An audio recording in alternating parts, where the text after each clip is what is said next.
Hello students, welcome to my YouTube channel. मैं आज basic electrical engineering start करने जा रहा हूं। Lecture number 1। यह जो है पॉलीटेक्निक और बीटेक दोनों के लिए बहुत ही इम्पॉर्टेंट है। सेमेस्टर एग्ज़ाम हो या फिर जो लोग कम्पिटिटिव एग्ज़ाम के लिए भी तैयारी कर रहे हैं उनके लिए भी यह वीडियो बहुत ही हेल्पफुल होने वाला है। तो मेरा पहला टॉपिक होगा एसी फंडामेंटल। इसको आप लोग बिना स्किप किए लास्ट तक देखिएगा। काफ़ी अच्छे अच्छे टॉपिक मैं डिस्कस करने वाला हूँ इसमें, जो कि आपके कम्पिटिटिव एग्ज़ाम हो या सेमेस्टर एग्ज़ाम हो, वो आपको बहुत ही हेल्पफुल साबित होने वाला है आपके एग्ज़ाम में। और ओके स्टूडेंट्स, तो हम लोग अपने टॉपिक की ओर बढ़ते हैं। AC fundamental. एसी का मतलब हम लोगों को नाम से क्लियर हो रहा है कि साइन वेव, एक तरह का साइनोसोडल वेवफॉर्म यहाँ पर बनने वाला है। तो एक हम लोग सिंपल इक्वेशन से हम लोग देखते हैं कि एसी फंडामेंटल हमारा कैसे किस तरह से वर्क करता है। तो स्टूडेंट, ये E is equals to E M sine omega t, ये इक्वेशन हम लोगों को दिख रहा है एसी फंडामेंटल का, जिसमें स्मॉल ई जो है हमारा इंस्टेंटेनियस वैल्यू है, ई एम हमारा क्या है मैक्सिमम वैल्यू है, और ओमेगा हमारा क्या है एंगुलर वेलोसिटी, जिसमें टी हमारा स्मॉल टी जो है वो टाइम है, टाइम हमारा सेकंड में है। ठीक। Maximum value E M maximum value, या फिर हम इसको पीक वैल्यू भी बोल सकते हैं। ठीक। और ई स्मॉल ई हमारा इंस्टेंटेनियस वैल्यू का मतलब हम लोग क्या समझ सकते हैं कि किसी भी समय में करेंट या वोल्टेज की वैल्यू होना। ठीक है, किसी भी समय में करंट या वोल्टेज की वैल्यू जो होगा वो हमारा क्या होगा इंस्टेंटेनियस वैल्यू होगा। तो अब हम लोग इसको ग्राफ के थ्रू समझते हैं, अब बाकी हम इन सभी पॉइंट को एक्सप्लेन करेंगे अभी आगे। ठीक है, तो आप लोग इंजॉय करते रहिए वीडियो को। ओके स्टूडेंट्स, तो हम लोग एंगुलर वेलोसिटी देखते हैं। एंगुलर वेलोसिटी हमारा किस में होना चाहिए, रेडियन पर सेकंड में होना चाहिए। ठीक। और एंगुलर वेलोसिटी को हम लोग किससे डिनोट कर रहे थे, एंगुलर वेलोसिटी जो था ओमेगा था और टाइम सेकंड यानी टी। ठीक।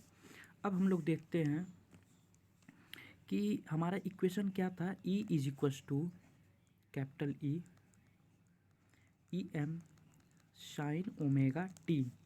ठीक है, तो जैसे जैसे हम लोग ओमेगा की वैल्यू बढ़ाएंगे वैसे वैसे हमारे ग्राफ में चेंज आएगा। ठीक है, सपोज ई की वैल्यू अगर हम लोग 0 डिग्री रखते हैं तो हमारा क्या होगा 0 डिग्री होगा, तो ये हमारा ग्राफ कहाँ होगा, यहाँ पर होगा। ठीक। और जब हम ई ओमेगा की वैल्यू 90 डिग्री रखते हैं तो ग्राफ हमारा ऐसे धीरे धीरे इंक्रीज कर करके 90 डिग्री पे पहुँचेगा। ठीक, ये हमारा 90 डिग्री पे पहुँचा। अब जैसे ही हम लोग 180 डिग्री रखेंगे तो क्या होगा, ग्राफ हमारा डिक्रीज करेगा और ये हमारा यहाँ आएगा। यही तो नेचर होता है हमारा साइनोसोडल का। ठीक, तो ये 180 डिग्री पे आ गया। अब उसके बाद 180 के बाद जब हम लोग 270 रखेंगे तो ये हमारा ग्राफ कहाँ चला जाएगा, यहाँ आ जाएगा। ये हमारा 270 यहाँ बनेगा। ठीक। अब उसके बाद जब हम लोग 360 को पुट करेंगे ओमेगा की जगह पर 360, तो ये हमारा ग्राफ कहाँ चला जाएगा, यहाँ चला जाएगा। इस तरह से हमारा जैसे जैसे ओमेगा की वैल्यू में चेंज होगा उसी तरह से हमारी ग्राफ वेरी करेगा। ठीक है, ये हमारा ई और ये हमारा ओमेगा टी। ठीक। ओके, तो अब हम लोग देखते हैं दो इक्वेशन लेकर के। जैसे मान लो कि ये हमारा ई इज इक्वस टू क्या है, E M sine omega t, और आई इज इक्वस टू हम लोग ले लेते हैं I am sine omega T. इसको इक्वेशन नंबर 1 ले लेते हैं, इसको इक्वेशन नंबर 2 ले लेते हैं। अब हम लोग इसके वेक्टर डायग्राम को समझते हैं, आगे वेक्टर डायग्राम भी समझेंगे। ठीक है, अब जैसे हम लोग इसकी ग्राफ को रिप्रेजेंट करना है तो यहाँ पर ये हमारा ओमेगा टी होगा और यहाँ पर हमारा ई और आई करंट और वोल्टेज या ईएमएफ, ई को हम लोग ईएमएफ से भी समझ सकते हैं। ठीक है, तो ई का हमारा ग्राफ कैसा होगा, कुछ इस तरह से होगा। ठीक है, यहाँ पर ओमेगा की वैल्यू हमें कुछ दिया नहीं है, इस वजह से हमारा ग्राफ जो है इस तरह से बन रहा है। ओके, अब उसी तरह से हम जब आई को बनाएंगे तो ये भी इसी फेज में बनेगा। ठीक, ये कुछ इस तरह से ग्राफ आप लोग थोड़ा सा अच्छे से बनाइएगा। जब बनाइएगा तो हमसे थोड़ा सा गलत बन गया है, गलत क्या, छोटा बन गया, मतलब कि ये एक तरह से ये ऐसे होना चाहिए। तो ये हमारा हो गया करंट, ये हमारा क्या हो गया, E is equals to capital E M sine omega t, और ये हमारा I क्या है, IM साइन ओमेगा टी। यहाँ पर ये ग्राफ बना है। ओमेगा की वैल्यू अभी हमने कुछ रखा नहीं है, तो आगे हम लोग जब न्यूमेरिकल सॉल्व करेंगे तो ओमेगा की वैल्यू को रख करके एक एक वैल्यू को रख कर चेक करेंगे, देखेंगे किस तरह से ग्राफ में परिवर्तन आ रहा है। तो यहाँ पर हम लोगों का क्या बनता था, यहाँ पर 90 डिग्री बनता था, सेम ऊपर वाली ग्राफ की तरह इसी तरह बनेगा, ये भी है। ठीक, और यहाँ पर हमारा कितना बनता था, 180 डिग्री बनता था, और यहाँ पर हमारा कितना बनता था, 270। ठीक, यहाँ पर हमारा कितना बनता था, 360 बनता था। ठीक है, अब इसका जो है हम लोग रिफरेंस यानी वेक्टर डायग्राम देखेंगे तो कैसा होगा, आई और ई यानी सेम फेज में होगा। रिफरेंस हमारा क्या है, 0 डिग्री। ठीक, 0 डिग्री रिफरेंस हम लोग लेकर चल रहे हैं। तो ना तो ओमेगा की कोई वैल्यू है, ना तो करंट की या, तो फाइनली हमारा जो वेक्टर डायग्राम होगा वो कुछ इस तरह से बनेगा। करंट और वोल्टेज जो होगा वो हमारा सेम फेज में होगा।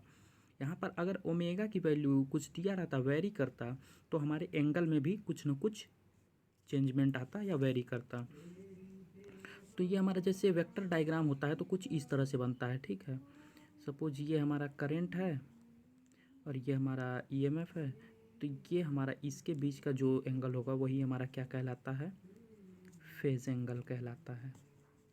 ठीक, अब हम इसके एक सिस्टमेटिक डायग्राम को अच्छे से देखते हैं, फिर उसके बाद हम लोग नेक्स्ट लेक्चर में इनकी जो इम्पॉर्टेंट टर्म्स हैं उनको हम लोग डिस्कस करेंगे। ओके, तो ये हमारा कंप्लीट ग्राफ है साइनसोइडल वेवफॉर्म का।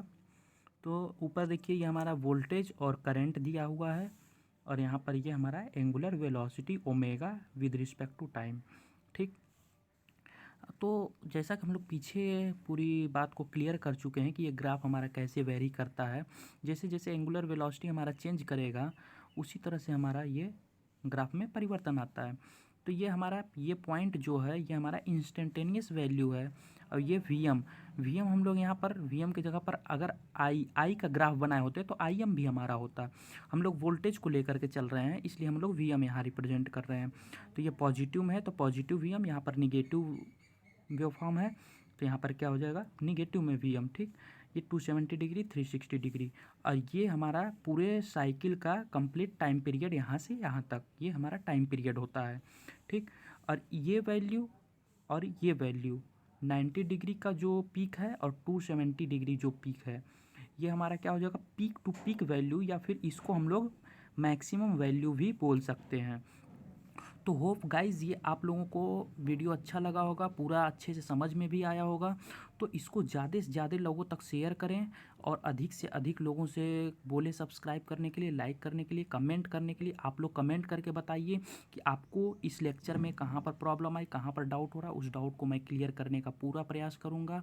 तो thank you very much, enjoy your lecture. अब नेक्स्ट लेक्चर में हम लोग इनके सारे टॉपिक, सारे पॉइंट को हम लोग एक्सप्लेन करेंगे। तो बिल्कुल भी मिस मत कीजिएगा। नेक्स्ट लेक्चर में हम लोग मिलते हैं, तब तक के लिए धन्यवाद।